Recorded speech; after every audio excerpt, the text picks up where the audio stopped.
Do I have your permission to conduct an interview and to record that interview? Yes. Okay. The way that we typically like to do this is have people introduce themselves so that it comes out exactly the way that they want. Professor Taplin, could you please explain who you are and the article that you recently wrote in the LA Times called California is Hardly Over? Uh, I am the Director Emeritus of the Annenberg Innovation Lab at the University of Southern California. I wrote a book called Move Fast and Break Things, How Facebook, Google, and Amazon Cornered Culture and Undermined Democracy. And I write opinion pieces for the New York Times, Los Angeles Times, Washington Post, and Wall Street Journal. Okay. Okay. And recently you wrote an article in the LA Times that captured my attention because you had talked about Norman Ornstein and what he's talking about the way America is going to be in the near future. And I was glad to hear that. I think it's an important point, and not that much discussion is happening about it. Could you talk to about what the article was about and what you were stating about the Norman Ornstein prophecy, we'll call it? Well, Orstein's point, which is probably going to be borne out in the 2020 election, is that we are entering an age of minority rule. Because the way the Senate was constructed by the founders, that every state gets two senators, no matter how small they are, then the small states have an outsized control over the Senate. And Orstein's point was that in 10 or 15 years, probably 70 senators will represent only 30% of the population. And that's a pretty shocking notion. In other words, that South Dakota and North Dakota and Montana and Wyoming and all these places where there are no people will have the control over the legislature. And so those states are older, whiter, and needless to say, much less urban. And so their priorities are very different from the priorities of the majority of the people. But the way the Senate is constructed, and in turn, the way the Electoral College is constructed, because it takes into account the Senate mismatch, progressives have much less say in what's going on. So my point is that states like California have to increasingly realize that they're really on their own and that they're not going to get any help from the federal government, and that basically the battle then will be to construct a set of laws that are protected from incursion from the federal government and be able to go forward and do what we do. I mean, obviously, California is growing almost twice the rate that the national economy is growing. Right. And Right. so we're doing so much better than everybody else, but we're being held back because we have to send billions of dollars to Washington, D.C., and we get very little back. Yes. California, on average, gets about 79 cents for every dollar it puts into the federal government, and a state like Mississippi gets about $1.25 for every dollar it puts into the federal government. So, in the near future, Norman Ornstein and Professor Jonathan Taplin, who's pointing to Norman Ornstein for our audience listening in, they're pointing out that about 15 states are going to have 70% of the population. The converse of that is also true, that about 35 states, or a controlling majority of the Electoral College, a controlling majority of the Senate, is going to be exceptionally, exclusively older, whiter, more rural, and more male than the rest of the population. And they will be controlling the Senate and the Electoral College, which, Professor, please correct me if I'm saying anything wrong about the way that the American government is structured by the Constitution, but it means they get to pick the president, the controlling Senate. The Senate has to approve all of the federal judges and the Supreme Court judges. So now we have control over the presidency, the Senate, and the court system by 35 states who are a minority and don't think or represent the people in urban areas. Am I saying that correctly, Professor? Yeah, you are. There's a small nuance in that the Electoral College takes into account the way the number of representatives, that is, House seats in any given state, which is more determined by population, but then adds in the number of senators in each state. So what it does, in other words, it's not quite as skewed as the Senate is in the Electoral College, but it's still skewed towards the rural thing. In other words, an elector in Montana has about 3 times as much power as an elector in California. Yeah. Yeah. Every time I talk with friends and colleagues and they say, who are you going to vote for in the presidential election? And I say, why are we even talking about it? They're going to pick who they're going to pick. They pick the presidency before they usually even get out here to California. And California's attempt to move the debates for the Democratic primary was preempted by other states moving their dates up ahead of time. I just saw an article last month where California wanted to get more clout and the Democratic primaries be listened to. Didn't happen. Most of the attention for the presidential candidates is still small states on the East Coast. So it seems like no matter what we do, we don't get to have more power in deciding who's president. Well, look, I don't want to discourage anybody from being involved in, voting for president. It's not sure. It's not impossible that a huge 8 or 9 million popular vote majority for a Democrat could mean an electoral college win. Okay.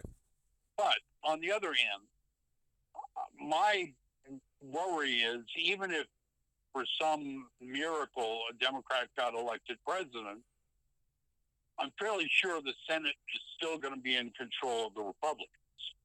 And so, as you pointed out, they will still in control the judiciary. They'll still control the approval of cabinet, Senate, all sorts of other things, as well as treaties. And so it will be very problematic for a Democratic president, even with control of the House, to be able to control the agenda and make anything happen. The House has passed many progressive pieces of legislation in the last year, and not one of them has gotten through Mitch McConnell's, barrier. I appreciate you saying that so much. I really appreciate that. I don't feel that people are discussing that enough. When you watch every single one of the Democratic presidential debates, there's always a question about how you're going to get past McConnell. And I have seen 4 or 5 presidential contenders on the Democratic side, smart people with experience, smart, say, I'm just going to win them over with my ideas, or we're going to just flip the Senate blue. And all the reporters say, yep, that's a plausible answer. But it's not. Why don't we have presidential candidates say, wow, I may not be able to get ideas done by the Senate. Every progressive idea I have may not pass. And why don't reporters point that out too? Why does this collective amnesia between the political class and the media about not recognizing the Norman Ornstein prophecy? Well, I mean, the question is, what do you do about it? So, in the Electoral College, there's been several suggestions that, if a majority of states cast a popular vote for the president, then you just essentially ignore the electoral college. In other words, every state, agrees to vote, cast their electors for whoever wins the majority of the votes in the popular vote. Right. Some states have passed that legislation through. Now, whether the Supreme Court would throw that out or not is an open question. And given the rather partisan nature of the Supreme Court, it probably is a possibility. As far as what we do with the Senate, it's a much deeper problem. I mean, obviously the suggestion has been put forth that if the Democrats did by some miracle get power of all three branches, that they should bring Puerto Rico in as a state and let Washington, D.C. be a state. Right. And that would put 4 more senators in the Democratic column. That's a possibility.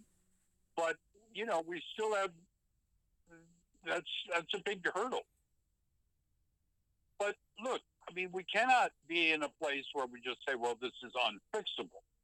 I mean, unless you want to start talking about, seceding from the nation, and obviously I'm not pushing that as a solution. Of course. I mean, one of the possibilities is a kind of tax revolt in which 2 things could be done. One of which is that we repeal the most recent Republican tax law, which said that you cannot deduct your state taxes from your federal income taxes. That was set up to punish big states like California and New York. Yeah. So that is absolutely problematic, and that should be done right away. The second thing would be to essentially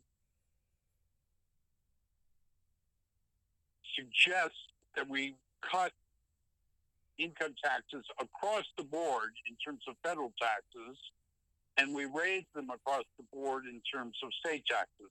In other words, we make the federal government less relevant and less important in our lives. And, that is a theory that I've talked about in a long piece I wrote for Harper's Magazine last year, which is called New Federalism. In other words, the notion that liberals have to begin to think about the role of the state in determining the benefits to their lives. And, it's very clear that blue states have better growth, better health care outcomes, better income, more corporate jobs, all sorts of other benefits in the blue states.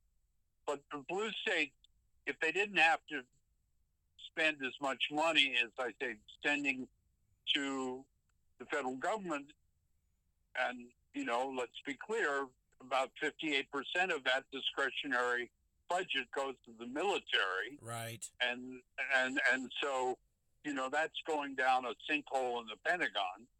So if they didn't have to do that and could spend more money locally on roads, schools, bridges, infrastructure, broadband, and all the other things that are needed for a modern 21st century society, we'd have a lot better outcomes.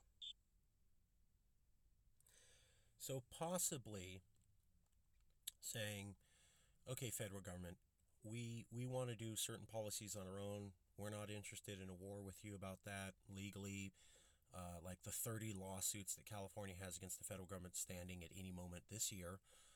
Rather, we're just going to pull our tax base from you. I think that was a suggestion that former California legislator Willie Brown made on San Francisco television 2 years ago, where he said California may not be a federal tax payer, sort of a tax revolt. Is that what you're talking about, Professor? Yeah.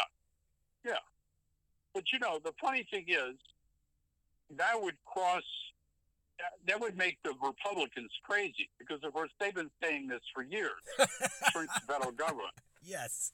And so we say, yeah, you guys are really right. Let's really shrink the federal government. Let's cut taxes across the board for everybody and starve the beasts.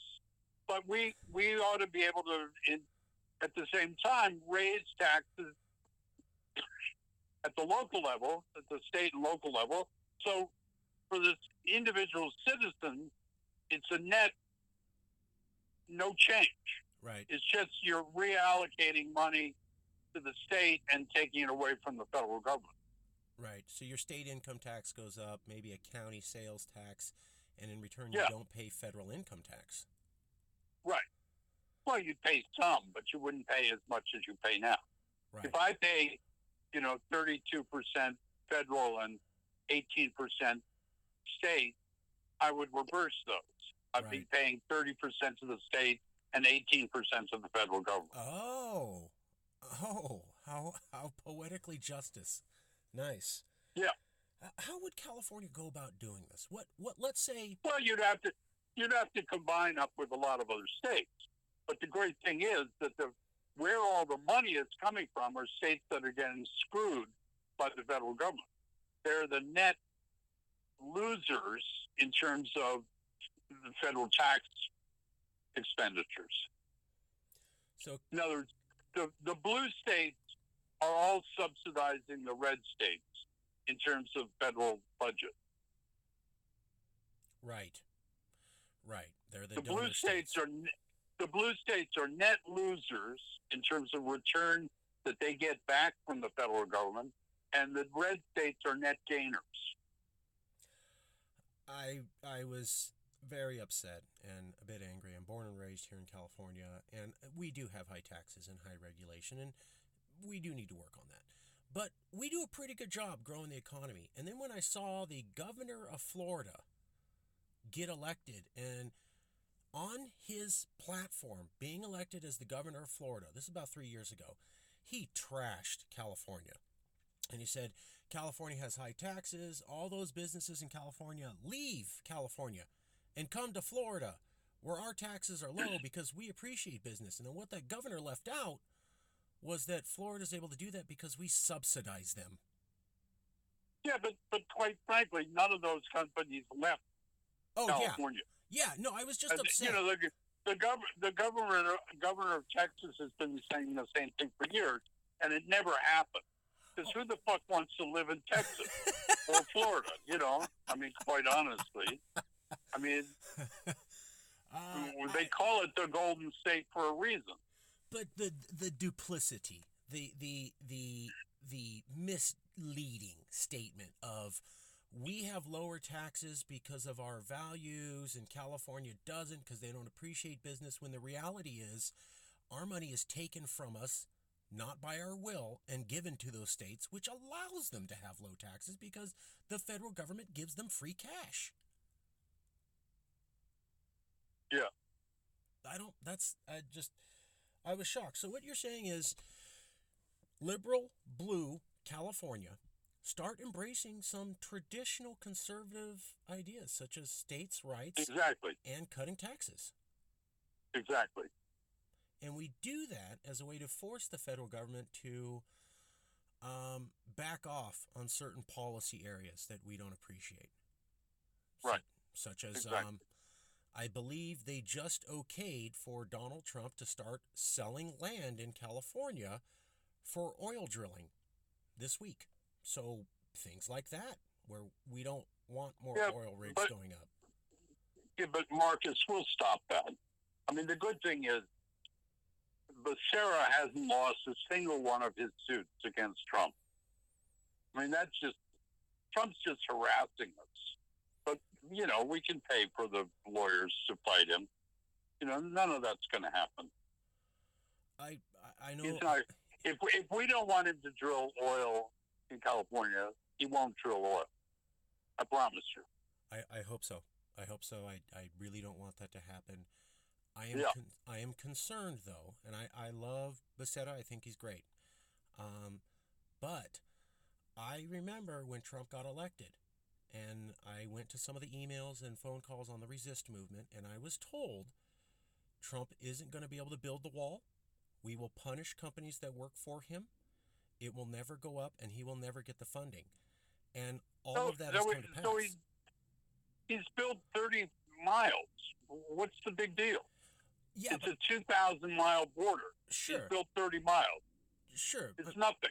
I know, but I'm just concerned that I was told by the government and the news he won't build any of it. There will be no funding, and we will sue him for environmental regulations to stop it. And we lost on all three of those. I don't think he's built any of it in California. Fair enough. Okay. But so I've got about another 5 minutes or so. Sure. So just so you know. Sure. Okay. Well, let me just ask then.